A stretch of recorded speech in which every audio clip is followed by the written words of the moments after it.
Oh, ist wieder mal soweit. Das gibt's aber nicht. Stellen wir einfach mal eine andere Zeit ein. Stellen wir einfach Lass ihn in Ruhe jetzt. Das ist seine Lieblingszeit, die soll er haben. Dein gottverdammter Scheiß-Staubsauger. Jetzt tu nicht wieder einen Bono runter, der mag nicht in der Luft sein. Nein, der soll jetzt ein bisschen auslüften da. Da ist ja schon ein wenig gründig da unten drunter. Ah, okay. Putzt du nicht so oft? Nicht so oft, nein. Okay. Ja, gut, für was denn? Ich sag dir, selbst ist der Roboter, der soll sich vielleicht selber putzen. Da die auch sagen. Naja, dann fangen wir jetzt einfach mal an. Ich glaube, dass wir über den Live gegangen sind. Sollte passen. Herzlich willkommen zu einer neuen Ausgabe super coolen Kassettenschmerz. Und ja, Seppi ist wieder mal schön fleißig mit dabei. Hallo. Corby und Mike wie immer stinkend faule Dreckschweine, die nichts dann für den Podcast, außer sich wirklich überhaupt nicht vorbereiten mit irgendwas. Das dann sehr fleißig. Ja, da ist drauf los. Den einmal für die zwei. Aber wenigstens sind unsere, der Wutzelberger und der Sesslinger sind da schon her. Auf die Leute ist Verlass. Gute Leute. Frag mich, wo die Krawallmaus ist, die ist normal auch verlässlich pünktlich da. Aber da muss irgendwas Schlimmes passiert sein, weil sonst hätte ich nicht so auf sich warten lassen. Hoffentlich geht es gut. Ich bin ganz ja, durch. Ich hoffe auch, also Chez suis, Krawallmaus, da die sagen. Schieder Sesselberger war sogar mit dem Besuch der Bierwoche. Eigentlich ist ja bei uns Zuschauern schon wie eine Bierwoche. Ich hoffe mal, ihr sagt alle mit einem Bier da. Biermontag? Ich habe ein Glas Wodka. Ich habe Flaschen Gin. Passt. Dann mache ich den Scheißtrick nicht. Da garantiere ich dir. Hey, du hast das letzte Mal verzeiht, dass Longlegs ja der in diesem Jahr der Highest Crossing Horrorfilm ist, beziehungsweise Horrorfilm nach Originaldrehbuch. Mittlerweile ist er sogar der erfolgreichste Indie-Horrorfilm in den USA der letzten 10 Jahren. Gell? Also Longlegs haut's richtig durch die Decke und es dürft euch freuen. Wir nehmen die Woche auch noch eine Folge zu Longlegs auf. Also kriegt zum Kinostart eine Folge Longlegs und dann, da ich sagen, ab ins Kino mit euch. Ja, ich bin dann auch dabei. Wie seht's da dann? Weil ich habe noch nicht gesehen und ich werde mir dann im Kino anschauen. Ganz allein, weil ich habe ja keinen Freund und die ich habe, die schauen sich so an, ja ohne mich an. Also muss ich wieder allein ausrücken. Ich darf da noch mitgehen, habe ich gesagt. Ich bin gespannt dann. Abgesehen davon hättest du auch die Möglichkeit gehabt, einen Screener-Zugang zu bekommen. Ja, aber das ist ein Kinofilm. Sowas muss man im Kino gesehen haben. Nein, der ist recht klar, Formatik, den kannst du am Handy anschauen. Das ist ein klassischer Netflix-Streifen. Ja, also ganz klassisch. Und was noch ganz geil ist, wenn wir schon bei Horrorfilmen sind, du hast Teil 1, glaube ich, hast du noch gesehen, du bist vom Hardline noch nicht angefahren, weil nämlich in der Violent Nature Teil 2 angekündigt worden ist. Ja Gott. Geil, oder? Halt dein Maul, halt dein Fotzen. Was sehen wir dann da? Wieder ja, hoffentlich das gleiche wieder vor mir. Einkaufen geht, oder wie? Ja. Halt dein Maul, geh du mir einkaufen. Niemals. Super wird's. Wenn ich sehen will. Lecker. Das heißt quasi, so umfangreich und ausufernd wie die Dreharbeiten bei dem Film sein müssen, sehen wir den quasi nächstes Jahr beim Hardline. Ich darf mich freuen. Ja, unbandig. Hoffentlich schlumpst du das nichts mehr, wenn du fortgehst. Irgendwo am Bahnhof sollst du dreschen. Ja, genau, unbedingt. Ja. Da waren uns alle geholfen dann. Ja. Irgendwelche von denen Flüchtlingen, wo so wie heißt, die das den ganzen Tag da noch nichts anderes. Die sollen die hauen. Ja, aber da muss ich aber Herrenhandtaschen mitnehmen, weil die gingen nur auf Handtaschen, glaube ich, was ich so gehört habe. Ja, das stimmt. Alles früher oder so. Ja, und blonde Haare brauchen wir da noch. Machen wir, kriegen wir alles hin. Passt. Habe ich schon tiefst Grab, da ist gar nicht mehr so weit hin. Ja, mit dem falschen Licht, dann hat sie schon. Bist schon draußen. Gibt es schon einen Aldena hinten rein. Ja, das ist echt ekelhaft. Kann man übrigens auf Amazon kaufen, einen Aldena. Hab ich gehört. Man soll ja Auswahl haben für einen Abend. Das stimmt, ja. Seppi, was hast du dabei? Gar nichts. Ich habe genauso wie die anderen gemacht. Ich habe mir gedacht, du bist da, dann wird schon passen. Achso, ja, okay. Ich kann schon ein bisschen verzeihen, was hätte ich noch dabei? Ah, der Jojo ist auch da. Servus. Grüß Gott. Grüß dich gut.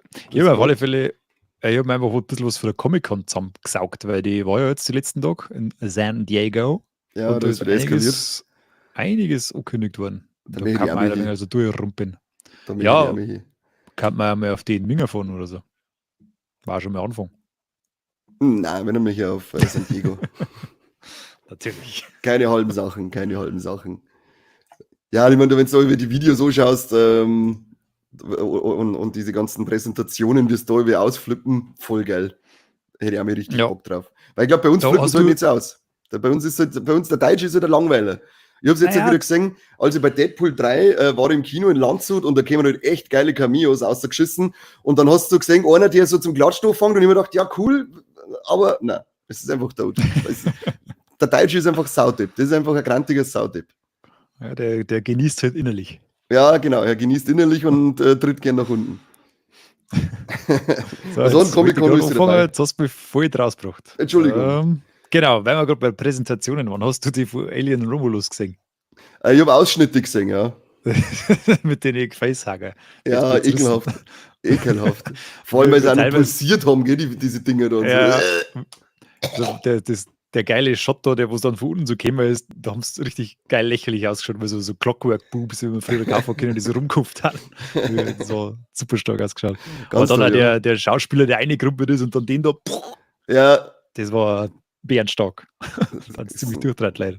kann man nichts sagen, alles richtig gemacht. Ja, so muss Alles man richtig das gemacht.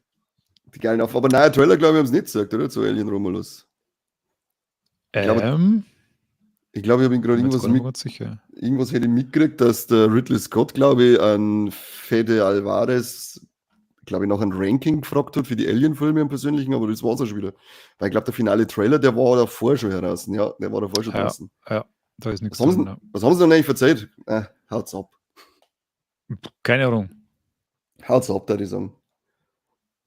Völlig langweilig. Eigentlich wollten sie nur ein bisschen umeinander pausen, dass ferngesteuerte Facehacker umeinander laufen lassen. Der Carsten Ja. Martens ist auch da. Named, sagt er. Grüß dich. Servus. Er ist neu, den haben wir noch nicht dabei gehabt. Das stimmt. Müssen wir uns ein bisschen zusammenreißen. Verrückt. Müssen wir uns ein bisschen Es zusammenreißen. ist schön, dass wir mir noch alle beim Namen und Battle kennen. Die bei Ja, uns zuschauen. schon. Noch. Ich kenne alle 800.000. Ja, das ist der Wahnsinnsgehirn. Ja, das ist brutal. Das ist ja nicht so bei Elefanten. Hast du eigentlich schon So. gehört, wie das The Batman Universe jetzt heißt? Also alle, weil The Batman ist ja nicht im naja DC Universe verankert, das ist ja Extended, weißt du, wie man die da nennt? Na, Batman Epic Crime Saga. wow. Shit ist Gangster. Ja, wenigstens mal ein Titel, der gar nicht sperrig ist. Nein, überhaupt nicht, überhaupt nicht. Der geht richtig flockig vor der Zunge. Richtig, richtig schön. Ja, Carsten ist das erste Mal da. Schön, wie ich es gesagt habe. Ich kenne doch unsere Leute. Ich kenne sie. Aber Sehr schön. Krawallmaus ist immer noch nicht da. Also irgendwas ist da passiert. Eieiei. Ja, Gebete gehen raus. Mhm, Gebete unbedingt. gehen raus. Ja. So, was haben wir noch? So, Comic-Con, ein Haufen.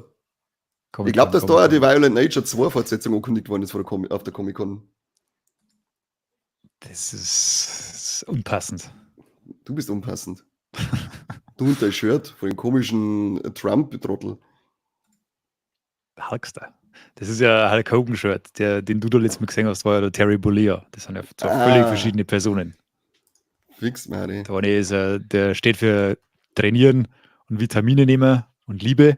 Der andere ist ein wie sagt der Trump-Maniac. Ja, genau. der hat keine Vitamine genommen, sondern ein bisschen Amphetamine anscheinend. Ja, brutal. Zumindest, wenn ich mir den Auftritt angeschaut habe. Ja, Sessmann hat recht, krass. ich habe ein fotografisches Gedächtnis. Das ist nämlich, ich erschricke jetzt mal wieder im Spiegel vorbei, gehe, weil ich mir denke, wer ist er? Aber Ja, apropos fotografisches Gedächtnis, da können wir gleich einsteigen. mhm. Dexter geht weiter. Oh, Vorn und hint. vorn und hint, so wie man es mengt. Vorn und hint. Es gibt ein Prequel und ein Sequel. Und übelst krass, wer ist der Michael C. Hall? Ja. Ist bei beiden dabei, Mhm. beim Prequel und beim Sequel. Beim Prequel wird er aber wahrscheinlich nur Voice-Over übernehmen. Da spricht er mal nicht von seinem jungen Ich die innere Stimme, oder? Ja, genau, sowas wird das werden. Haben sie auf der Comic-Con jetzt einen Trailer oder so einen Teaser gezeigt, der aufgebaut ist wie das Intro vom Original, gerade mit den neuen Schauspielern, also mit der können wir uns ja nichts mehr miteinander anschauen, weil YouTube hasst uns. Aber schaut euch den Trailer zu Dexter Original Sin an. Ziemlich geil gemacht. Gleiche Melodie und die Szenen halt fast 1:1 so mit den neuen Schauspielern und dem neuen Stil und weil er halt jung ist, ein bisschen was austauscht. Macht auf alle Fälle Bock drauf. Das Sequel, also Original Sin, wird kommen im Winter noch, glaube ich, gell? Ich glaube schon, ja. Weil die Fortsetzung, die Dexter's Resurrection heißen wird, die ist dann für Sommer 2025 geplant. Soll ja direkt Bin ich Sequel gespannt. zu New Blood sein, oder? Genau. Hast du die noch gesehen, New Blood? Nö, die habe ich mir nicht mehr angeschaut, tatsächlich. Ich war ein großer Fan von der Originalserie, aber dann Ja, ist dann mir wär's, irgendwie nicht eingelaufen, keine Ahnung. dann wär's wahrscheinlich genauso enttäuscht gewesen sein wie ich vom damaligen Finale. Und darum ist New Blood eigentlich wert, dass Ja. man sich anschaut, weil es ein bisschen versöhnlicher ist, die ganze Sache. Nicht nur vom Finale, sondern von der Staffel davor auch schon. Also die war Ja, die letzten vierte, fünfte zwei, Staffel waren einfach nicht mehr gut. So die richtig. letzten 2, 3 hätte ich auch fast gesagt, die waren irgendwie so, Ja. als wären sie nach der Hälfte ausverzählt. Aber sie haben eines dann so, hey, wir müssen noch ein bisschen was verzeihen, aber das ist dann nur noch der Hinplätschert. Ja, wo dann in der Mitte von der Staffel dann auch der Antagonist wechselt. Ja, Man ganz dachte, das komisch. ist ganz komisch. Ganz komisch, ja. Aber naja. Schauen wir mal, wie es weitermachen. Ich meine, Ja, ich bin beliebt gespannt. ist er scheinbar nach wie vor mit Zauber, sonst hätten sie nicht gleich 2 Serien weitermachen. Ja, muss das New Blood anscheinend gut eingeschlagen haben. Ja. Gucken wir mal. Habe ich Bock drauf, geb schneller. Genauso wie es Kann man eigentlich mal endlich mal Bioshock den Film hergeben sollten, aber bei Bioshock ist jetzt anscheinend eine Neuausrichtung angelegt worden, das Budget ist reduziert worden und jetzt wird das alles nochmal geändert und es wird jetzt kein riesen Bioshock-Film, sondern es wird ein persönlicherer Ausgangspunkt sein. Das hört sich ganz furchtbar schlecht an. Nein, das wird super. Das wird super. Machen sie jetzt ein Kammerspiel? Wird der deutsche Film, oder wie? Ich weiß es nicht, was das überhaupt werden soll. Vielleicht grenzt wie bei Violent Nature an Big Daddy die ganze von hinten nachher, damit sie sich das Budget sparen, dass sie vorn designen. Jetzt sagst du, das ist immer noch von hinten. Irgendwas werden schon treiben. Ja, aber das ist auf alle Fälle kein gutes Zeichen mehr, hätte ich fast behaupten. Na, es ist auch unfassbar stark um das Spiel, das machen. Da hört man auch gar nichts. Ja. Gut, das ist jetzt, hat bestimmt noch ein paar Jahre vor sich, aber ich habe keine Ahnung, was da passiert. Schade irgendwie. Vor allem Bioshock, du kannst nicht wirklich einen Bombenfilm draus machen. Und wenn ihr dann sowas schon wieder her, aber gut, wir sagen halt mal jetzt nicht, bevor es heraus ist, das war rein die Info, was ist damit anfangs, ist uns scheißegal. Genau, und wer Bioshock-Fan ist, vom Macher von Bioshock, vom Ken Levine, kommt ja ein neues Spiel. Vielleicht ist er die selbst. Judas. Wie Judas oder wie Judith? Wie Judas, ja. Wie Judas. Okay. Da glaube ich, geht es um die Thematik Judas, soweit ich das weiß. Aber mal schauen. Soll ja halt nicht unser Thema sein. Wir haben eine andere. Talkthrough gibt es morgen, Leute. Talkthrough morgen live hier. Genau, das erste Mal nur live, gell? Könnt gleich mal, also für die Leute, die heute schon mal zuschauen, Talkthrough wird aus den Spotify-Playlists verschwinden, außer die alten Sachen natürlich nicht, aber in Zukunft werden wir mit dem Talkthrough nur noch live auf YouTube machen. So ist es. Ja. Und dann schauen wir mal, dass wir ein bisschen öfter auch streamen in Zukunft. Dass sie spätestens zu dem Mario und Luigi-Spiel, wenn es kommt. Ja, allerspätestens. Da kommt der allerspäteste, neueste Stream. So ist es. So ist es, ja. Wie schaut's denn? Hast du Marvel ein bisschen was dabei? Weil Marvel Money hat ja die Comic-Con ordentlich gerockt. Kevin Feige hat angekündigt, dass ein neues Marvel-Special in der Arbeit ist, so wie Werewolf by Night und Guardians of the Galaxy, das Christmas-Special. Genau, das weiß man noch nicht, nur dass nochmal was kommt. Und ich glaube, Kevin Bacon zurück. Ja, das war wichtig. Die war Weltklasse, also die Weihnachtsfolge war Weltklasse. Ja, die war stark. Uhrzeit fragt der Gnädelberger. Normal 19 Uhr oder 19:30 Uhr werden wir ein Talkthrough morgen anfangen. Ist also, Corby dabei? Also bei 19 Uhr hört sich ja stark doch, oder ist er nicht dabei? Ja, deswegen, also wenn er dabei ist, dann eher 19:30 Uhr, wenn er nicht dabei ist, 19 Uhr. Aber unsere Zeit ist immer dann so für das Live-Gehen hier zwischen 19 und 20 Uhr. Und ich sitze euch am besten ab 6 Uhr hier und wartet drauf. Genau. Könnt euch ja mit uns über Instagram oder so unterhalten. Wir warten ja, genau. Auch. Eben. Wir sind ja einsam. Jetzt erzähl mal, was Marvel rausgehauen hat. Oh mein Gott. Ja, fangen wir mit der größten News, oder? Die sagen, und dann arbeiten wir uns durch. Darfst dich jetzt mal festhalten, weil die große News ist groß. Ja, gut, eigentlich ist er nicht recht groß. Ich glaube, dass der mit der 70 Marken kratzt höchstens. Ja, das ist halt, wie ich schon mal gesagt habe, europäischer Standard. Genau so ist es. Der Also Robert los, Downey ne? Jr. ist zurück im Marvel Cinematic Universe. Und zwar wird er den Dr. Doom mimen künftig in die nächsten Avengers-Filme. Im Also er wird nächsten im Doomsday Avengers-Film auf alle erstmal. Fälle, genau. Weil Genau, das ist ja eigentlich, war das ja Kang Dynasty, ne? Und haben genau, sie jetzt ja auf durch Doomsday, jetzt diese war es der gewissen Doomsday, meine ich. Vorfälle, genau, haben sie ihn jetzt Mein komplett Gott, geändert und Doomsday draus gemacht. wegen ein bisschen abusen und so weiter. Was ist denn da jetzt schon wieder verkehrt drauf? Naja. Gut, über die Umdrehde ist auch nichts, darfst du auch nicht mehr ziehen. Nein, darfst du auch nicht mehr. Ja, da bin ich gespannt. Also, geile Einführung, hast du das Video gesehen? Ja, weil Dass sie alle mit war ihren Masken super. da stehen und er kommt und einen Oberzogen hat. Also, Ja, da kriege ich jetzt ein bisschen Gänsehaut. Aber ich bin echt gespannt, wie sie ihn dann einführen, weil wenn er eine Variante ist, müsste er ja eigentlich eine Tony Stark-Variante sein. es gibt ja irgend so eine Geschichte, wo der Iron Man zum Dr. Doom wird, oder? Ich weiß nicht, ich muss mich da Ich jetzt noch meine, mal hätte ich mal einlesen. irgendwas gehört. Ich muss mir da jetzt noch mal ein bisschen in die Materie einlesen, weil ich ja vom Doom noch mal so viel im Kopf drin habe, wie denn seine Entstehungsgeschichte ist. Ähm, welche Variationen das da gibt, weil es ist ja dann, entweder muss es eine Variation geben, in der er eben aus dem Tony Stark ein Doom wird, oder sie führen ihn von Haus aus mit der Masken ein und man sagt ihn nicht ohne und er ist halt dann einfach der Victor Van Doom. Das fand ich aber irgendwie total bescheuert. Wenn sie es schon Ja, haben müssen, also sie müssen es eigentlich ja so machen, weil alles ja andere ist ja voll der Scheiß. kann der Dr. Doom eigentlich seine Masken wieder runter, weißt du das? Keine Ahnung. Das Aber war ist der nicht, kreuzt der nicht die Schwerter mit Fantastic Four eigentlich? eigentlich mit die Fantastic Four, genau, da war er bisher Dann immer müssen da wir es ja eigentlich. bei dem eigentlich schon sehen, oder? Logischerweise. Bin ich auch gespannt, weil es ist ja auch Zumindest in angekündigt irgendeiner worden. Form. Also Ja. im Juli 2025 kommt jetzt halt Fantastic Four unter dem Namen First Steps. Aber das soll ja wiederum so, der Film soll ja mal nicht so in die 60er Jahre gesiedelt sein. Ja, das haben sie bestätigt jetzt am Wochenende. Genau. Und Also, genau, First Steps war ja auch noch nicht bekannt, der Name, gell? Der ist auch nein, neu der war auch noch jetzt. nicht bekannt. Da hat es nur das Logo mal bisher gegeben und jetzt halt eben der First Steps und das Logo ist jetzt auch eben so ein bisschen oldschoolig gemacht. Gnädelberger meint, dass er What If dazu gibt, aber jetzt noch nicht bei der du meinst jetzt Ah, aus den okay. Comics, oder? What If? Mit dem Tony Stark. Muss ich auch mal schauen, ja. Ich bin gespannt auf alle Fälle, wie sie ihn einführen. Also, da muss ich mir jetzt noch mal ein bisschen schlau machen, was der Dr. Doom eigentlich so treibt. Den habe ich nämlich, ja, in die Comics ist er immer nur, in die Avengers-Comics, die ich gelesen habe, da war er halt dann einfach schon da. Mhm. Aber zu der Entstehungsgeschichte oder so habe ich relativ wenig Hintergrundwissen. Ja, die Russo Brothers kommen da wieder zurück für eine Regie, gell, bei den Ja, nächsten zwei Avengers-Filme. Jetzt könnte wird mir gut der sein. Corby noch gescholten, als ich das auch gesagt habe. Das sind Gerüchte. Sag ja, ich weiß, dass Gerüchte sind. Aber wir sind ja hier beim Kassettenschmerz, da sollen wir uns drüber halten, du Fotze. Also Und haben wir Faktenkanal, oder wie? ja, schon. ähm, und jetzt ist es offiziell seit der Comic-Con, dass die Russo Brothers auch wieder zurückkommen. Ich glaube, man hat nur ein bisschen Material zu Thunderbolts gesehen. Ja, An genau. Harrison Ford, hast du ja auch gesehen, wie er sich ein bisschen zum Clown macht auf der Bühne, weil er dann auch gesagt hat, man darf sich einfach nicht scheißen, wenn man Hulk praktisch mimen muss. Äh, Und ansonsten war es aber Marvel-technisch relativ still, glaube ich. ja, jetzt pass auf, jetzt schauen wir nochmal durch. Wo ist mein Listchen? Listchen.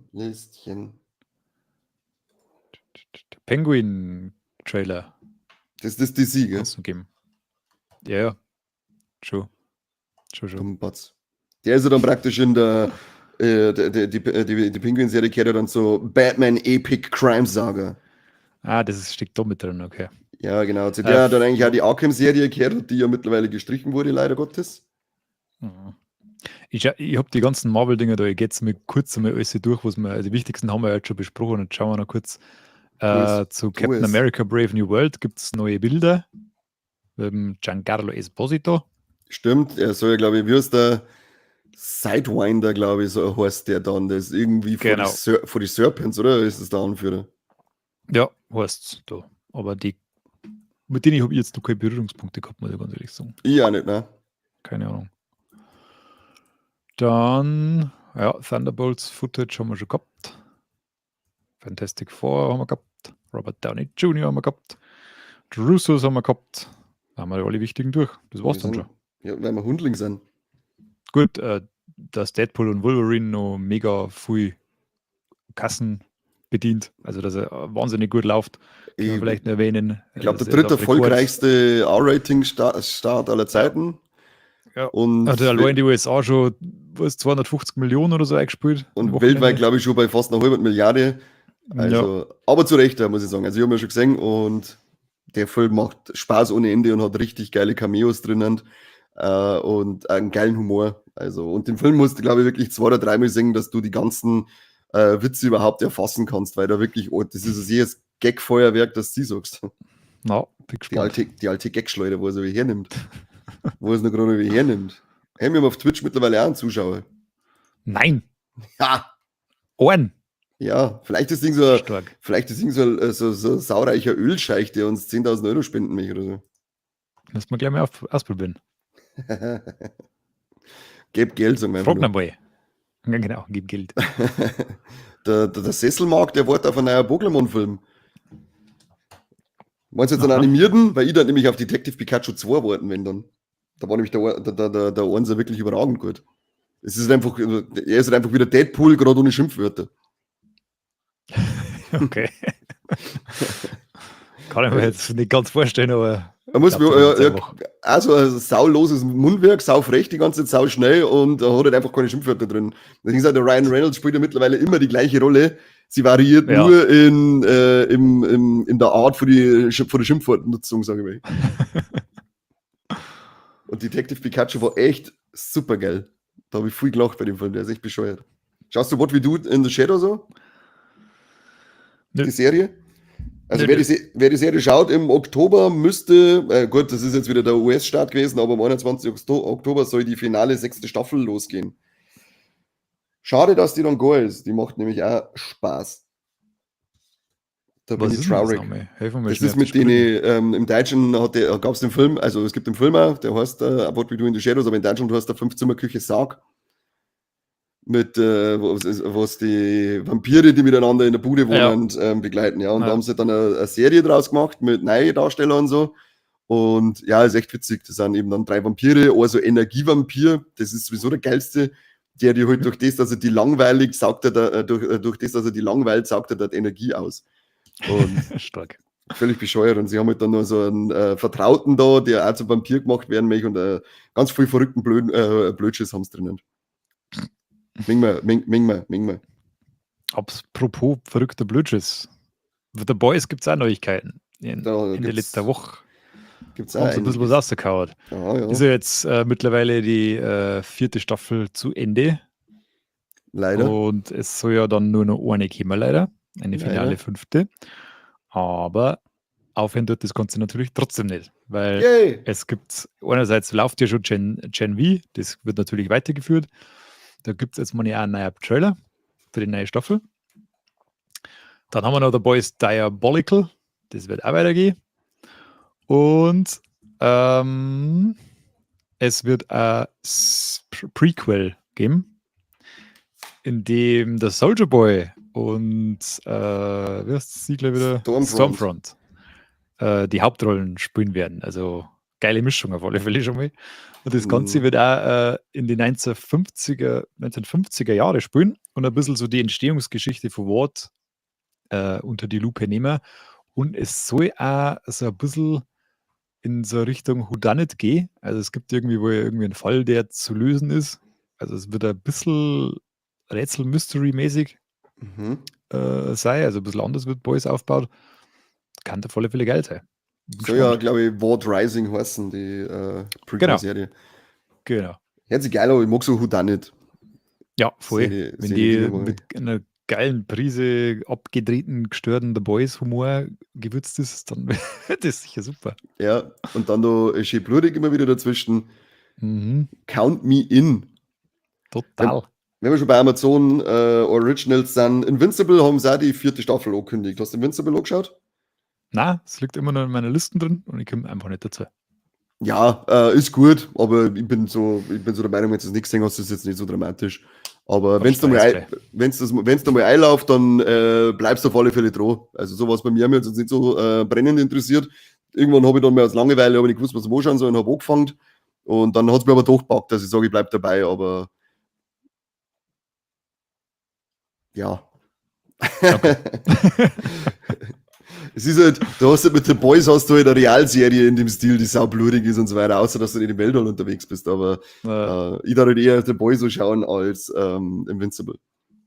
Na ja, gut, dann bleiben Aber wir dabei. kann man schon mal machen. Macht's es. Am Ende ist es euer Leben. Ich möchte nicht deine Schmerzen. Das ist Ich wahr. will euch da nicht reinschwätzen. Hast du So. Blood of Suso geschaut auf Netflix?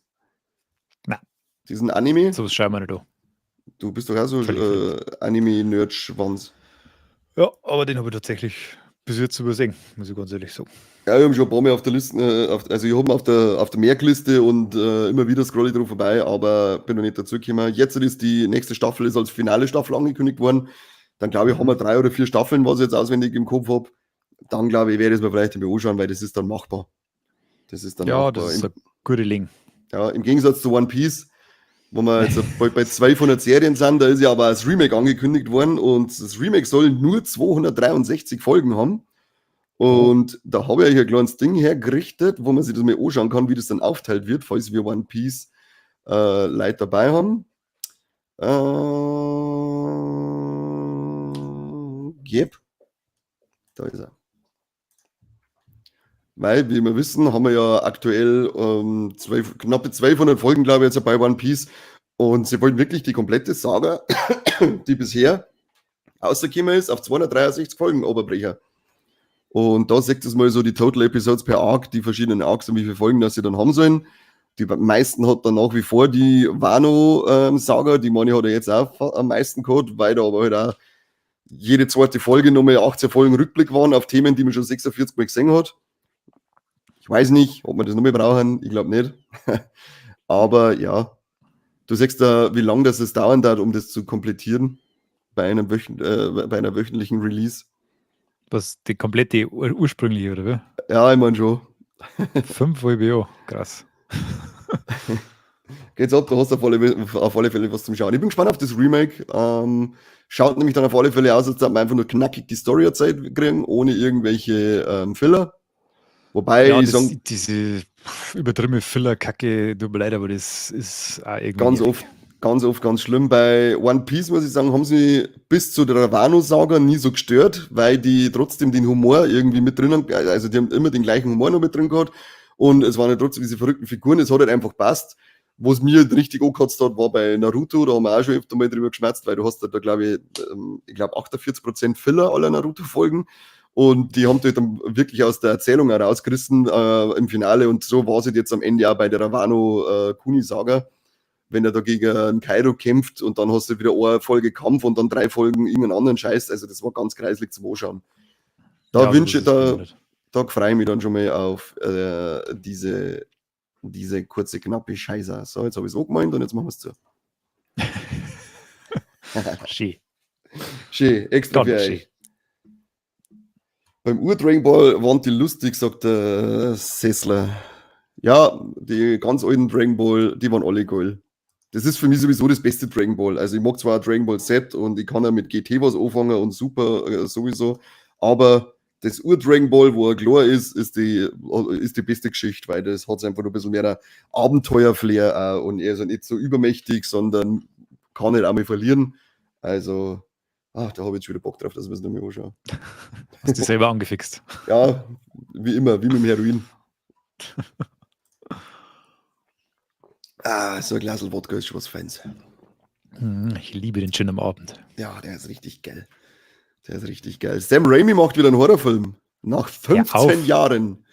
Nach 15 Jahren macht der Sam Raimi selber anscheinend als Regisseur wieder einen Horrorfilm und das soll auch schon unter dem Titel Send Help laufen, das Thema. Okay. Da bin ich gespannt. Sam Raimi geht immer. War der letzte. Sonst war keine Infos, oder? Nein, sonst noch nichts. Ist jetzt nur mehr angekündigt worden, dass er eben nach 15 Jahren das wieder macht, dass er unter dem Titel Send Help läuft und sonst haben wir nichts gesehen. Und der letzte Mal war ja dann, wie heißt der Geile mit dem einen Dämon, der den Hölle überzieht, mit der, weil du verflucht worden bist, fuck, jetzt fällt mir der Name mal, wie heißt das, im Raimi-Film? Das ist schlimm, weil ich liebe den Film nämlich. Sagt mal irgendwann, für was schaut denn das zu? Kruzifix. Drag Me to Hell. Ach, Drag der Me. mit der Zigeunerin der alten da. Ja, das sagt man nicht mehr. Mit Das ist der. der Paprikasoßen-Dame. Sagt man jetzt. Ja, genau, das ist der. Sie Ja. beschämen mich. Sie wird aber im Film, glaube ich, auch so genannt, also zitiert oder nur. Ja, mein Gott. Früher war das, vor 15 Jahren war das noch nicht so genau. Der ist so Äh, gut, den habe ich gar nicht so gut in Erinnerung. Oh, ich Also, liebe den Film. okay. Nein, ich liebe den, weil der hat ja auch diesen Evil Dead Humor drinnen, so aus Evil Dead 2. Und ich glaube, da gibt es zwar keine Bestätigung, aber munkelt über so, dass die im gleichen Universum spielen, weil halt der Dämon auch so ähnlich ist wie die Deadites im Evil Dead Universum. Ah, okay. Und die haben echt super, macht echt richtig Spaß. Und ich habe den damals zum ersten Mal im Kino gesehen und es war ja auch eine Schockorgie sondergleichen. Ja, ich bin da ausgegangen, war watschel noch so ein Bugel vor lauter Schwitzen und der Schrecker. Das war grausam. Das war grausam. Ja, 23. das große Turnier war episch, Sesslinger. Sie haben recht.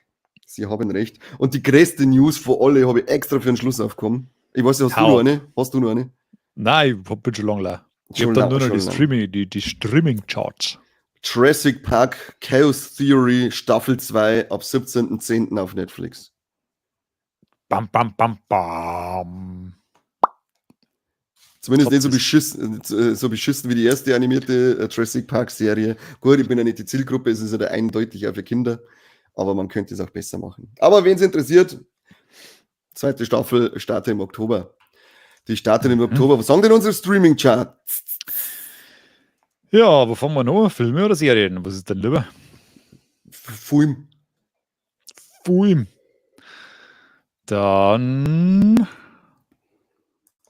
So, auf der Nummer 10 ist My Spy, The Eternal City, wo es ja immer das ist. Ja, habe ich noch nicht gesehen. Das sagt man gar nichts. Nope. Wahrscheinlich Originaltitel, der bei uns ganz anders heißt. Auf der Nummer 9 Find Me Falling auf Netflix. Kenn ich auch nicht. Okay, ich schaue jetzt mal, was das ist, weil das geht das die ganze Zeit so hin. Okay. My Spy and the Eternal City ist der komische Film mit dem Batista. Ja, dann habe ich ein Poster mal gesehen.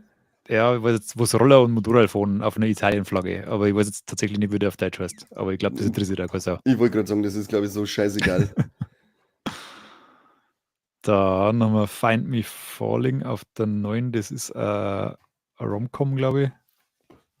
Weiß ich gar nichts dazu. Kann jetzt gar nichts dazu sagen. Und dann Sicher auf der Nummer 8, der glaube ich war der letzte Mal nicht noch sogar noch auf der Nummer 1 oder unter die Top 3, The Beekeeper, Jason Statham. Ja, der war ziemlich weit um. Der ist jetzt ein bisschen runtergerutscht, aber immer noch in die Top 10, was ich wirklich beschämend finde. Dann, der läuft bei uns jetzt dann im Kino, jetzt gerade, Love Lies Bleeding. Ja, der läuft ja letzte Woche mal. Ja, der ist in die USA schon auf Max zum Singen und ist da jetzt auf der Nummer 7. Ich sag so, bei uns läuft wieder nirgends. Ja, wäre schon festgestellt. Stinksauer. Kacko. Auf der 6 Abigail. Das ist der Nonnenhorror, glaube ich, gell? Na, das ist der Vampir-Film von die Scream-Macher. Der Nonnenhorror, den du meinst, ist Immaculate. Okay, genau, die verwechseln über. Die haben bei mir in irgendeinem Ding nebeneinander. Ja. Ghostbusters Frozen Empire. Auf der 5. Leider nicht im Kino gesehen. Dann ebenfalls Netflix Land of Bad. Keine Ahnung. Schießentanz, US Army. Das ist eher so ein US-Film-Ding, glaube ich. Ja, also was für Mike. Ja, dann haben wir Paramount Plus auf der Nummer 3. Der Film If, der Animationsfilm. Ja, der mit Ryan Reynolds. Lila. Ja. Genau. Heißt der bei uns? Der ist bei uns sicher auch nicht. Ich glaube, der heißt If Imaginary Friends. Okay. Dann auf der Nummer 2 Hillbilly Elegy. Hört sich gut an. Hillbillys gehen immer in der Regel. Sagt man jetzt auch gar nicht, so ein Drama von 2020. Okay. Und auf der Nummer 1, wer hätte das gedacht? Twister. Twister, ja, da habe ich was gelesen, dass Twister gerade sehr groß in die ganzen Streaming-Anbieter gesucht wird wegen Twisters. Und ich habe ja schon gehört, dass Twisters tatsächlich ein sehr unterhaltsamer Blockbuster sein soll. Ja, ich habe jetzt am Wochenende zwischendurch einmal kurz einen Twister auch noch mal rein da. Echt? Naja, aber ich bin dann, glaube ich, eingeschlafen oder so. Ich habe es aber nicht ganz angeschaut. Okay. Es ist mir dann irgendwie, es ist halt so ein Kind seiner Zeit. Was Ja, die das Dialoge schon, und so ja. angeht, gell? Das ist halt, und die Synchro, das ist schon egal. An die kann ich mich nicht mehr erinnern. Ich weiß gerade noch eine Handvoll Szenen. Und da war ja auch sau jung, als ich den gesehen habe. Müsste die auch Philipp noch mal Seymour anschauen. Hoffman spielt zum Beispiel so völlig übertragen Windforscher. Das ist also wieder seltsam, weil das sind halt so, die Gruppen Windforscher haben halt so seltsame Charaktere. Das kannst du mir jetzt niemals geben, nichts. Also es passt halt null. Und der ist halt total übertragen. Der ist so ein halber Kiffer irgendwie so. Es ist ganz seltsam. Hat er wieder geschwitzt? Leider nicht. Das ist ja gut gestanden. Ja, das stimmt. So, dann haben wir noch die Serien. Jetzt pass auf. Paramount Plus mit Evil auf der 10. Geht weiter nach vorne, Leute, mehr Evil schauen. Das rutscht, glaube ich, ab, gell? Das war schon ein wenig weiter um einmal. Mhm. Dann Sunny, Apple TV Plus. Kenn ich nicht. Dann 9, sagt mir jetzt auch gar nichts. Ist relativ neu. Cobra Kai, die aktuelle Staffel, Netflix. Glaube ich, Auf aber auch der nur 8. die Hälfte, oder? Bis jetzt, Kann ich- wo es rausgekommen ist, meinst du? Aha. Haben die das nicht auch gesplittet, die letzte Staffel da jetzt? Das weiß ich gar nicht, keine Ahnung. Ist eh wurscht. I don't know. Lady in the Lake, Apple TV Plus auf der Nummer 7. Lady in the Lake. Kenne ich vom So. Namen her. Irgendwas läuft da gerade auf Dramaserie. Disney Plus, glaube ich, aber das glaube ich ist ein Film. Die Frau und das Meer oder so. Oder die Frau im Wasser. Oder Ja, die da Frau gibt es läuft. schon einen, irgendwie die Frau im Wasser oder so, es gibt schon irgend so einen Kommentar. Ist das nicht der Schamalamalayern? Keine Ahnung. Die Frau tropft Bin mir wieder ganz Wasser sicher. vor, irgendwie so. Irgend sowas. Das, Ja. das ist jetzt vernünftig, aber ja. Ja, ja. Dann Those About to Die. Those about to die. Auf Ach, der das ist 6. die neue auf Prime. Die soll aber gar nicht so gut sein, habe ich gehört. Die soll sogar richtig beschissen sein, habe ich gehört. Also So so ein schlimm gleich. richtiger Scheiße, der ganz furchtbar greisig ausschaut und Auwitzig. richtig mies geschrieben ist. Also Auwitzig. Schauen wir es uns so. Machen wir Folge. unbedingt. Ja, Wir opfern für uns für euch. bitte, bitte. Dann auf der 5 The Acolyte. Immer noch. Das gibt's ja gar nicht. Diese woke Scheiße ist es immer nur so herum. Brutal. Wahnsinn. Oder war echt schlechte Bewertungen, gell? So IMDb 4 von 10. Ja, das ist aber halt, die Serie ist ja extremen Review-Bombing zum Opfer gefallen. Äh, Das ist ja, da ist ja die erste Folge heraus gewesen und die haben das sofort gebasht ohne Ende. sowas Weil- ist mir, Man weiß nicht, warum so richtig. Also ich habe es noch nicht durchschaut, warum es so ist. Ich habe ein Bekannter von mir hat dann auch mal gemalt, schaust du den Scheißdreck an? Also hast du so gesehen? Nein, aber er hat ein YouTube-Video gesehen. Was ist mit dir? Du schaust ein YouTube-Video und dann ist das dein Urteil, fällst du dann so über die Serie und dann schickt er mir das Video. Und dann ist er zum Beispiel, weil da hast du so bei Folge 5 ist er der fette Kampfsturm gewesen. Der war richtig geil choreografiert und dann merkst du so richtig im Video, wie sie versuchen, das mit Gewalt zum Sageln, weil dann kämpfen sie halt so und dann schwenkt halt die Kamera eher nachher, während sie kämpfen. Fokus ist der Sitzlord in der Mitte. Kamera schwenkt, er ist in der Mitte, kämpft sie an die jedes vorbei und dann heißt so, das ist nicht gut choreografiert, weil sie nämlich mit dem Kameraschwenk darüber vertuschen, dass die anderen so auf Zeiten gingen. Das ist ja, hä? Was ist für ein Okay. Schwachsinn? Das ist einfach nur ein Schwenk von laufenden Kampf und die kämen ja dann später auch wieder von hinten einer, die zwei. Also es ist nicht so, dass die einfach weg sind. Also da gibt's die Serie hat sicher Sachen, an denen man sich anstoßen kann. Der Corby und ich, wir haben ja eine Folge drüber aufgenommen, da reden wir auch drüber, dass da Sachen dabei sind und dass man nicht zu 100% überzeugt ist. Beide waren wir also nicht zu 100% und dass die erst ab der Mitte richtig, richtig geil wird. Aber das, was im Internet halt da schon wieder abgeht, ist so ein lächerlicher Scheißdreck und nämlich, dass jeder von denen also dermaßen eine Hodenverdreher hat, dass er im Sackel blau läuft. naja, das Das Internet ist ist unfreundlich. so aber- ein lächerlicher Bullshit. Wahnsinn. Aber weiter, Platz 4. The Bear. Er hält sich immer nur hartnäckig. Kommt da jetzt Top da 5. bei uns ab 14.8. auf Disney Plus die Staffel 3 endlich. Ja, okay. Dann haben wir noch diese Gerichtsserie mit dem Jake Gyllenhaal auf Apple. Die Presumed Innocent. Aha. Die ist auf der 3 momentan. Und dann haben wir die ersten zwei. House of the Dragon auf der 2 und The Boys auf der 1. Schön. Die neigen sich ja jetzt beide mit Ende zu, beziehungsweise haben schon geendet. Genau. Da haben Heute- beide jetzt scheinbar nochmal richtig Gas geben. Heute ist bei uns Finale, oder? Von House of the Dragon. Ja, das werde ich mir jetzt auch gleich anschauen, wenn wir da Ich- fertig haben. Ich werde das dann auch danach gleich anschauen, ja. Das ist, da bin ich jetzt Da schon. bin ich nämlich schon gespannt. Ich bin auch sehr gespannt, ja. Neu auf Disney Plus für die Leute, die es noch interessiert, da haben wir noch die Mail gekriegt. Staffel 4, Only Murders Only Murders in the Building. Staffel 4 bis 27.08. Und Murder at the End of the World und Australia, die Serie und Abbott Elementary und FX Welcome to Wrexham. Alles zeigt, dass keiner interessiert.